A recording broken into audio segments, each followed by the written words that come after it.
Austin Martin of Vanderbilt, we consider him, I think a lot of scouts do, the best pure hitter in this draft. The barrel rate's high end.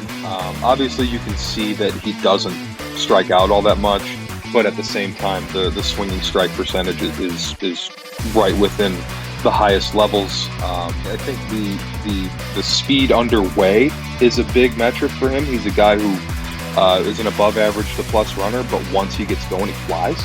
But yeah, it's kind of all boxes checked positively for Martin, with the exception of just the power is solid average. He had a chance to play himself into unicorn status this year if he would have hit some more power. The early comp that hasn't really panned out, but there were some early comparisons to Alex Bregman.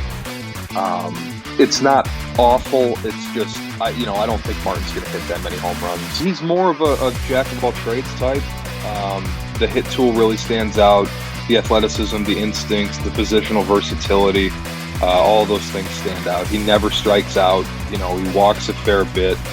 You're talking about a guy who we're still not sure where he's going to play defensively at the major league level. And some people view that as a detriment. I view that as, well, he's pretty good at a bunch of different places. So that's a good problem to have. I think he fits best at second base long term. He's an above average runner. He'll show you above average arm strength. He's got above average defensive skills at second base and maybe even center field as well. He's also played some third. I'll be curious to see who takes him, what they decide to do with him in terms of positions. And again, this isn't a normal year. In a normal year, he'd sign, in end of June, beginning of July, play a couple months in the minors, and you could try to experiment.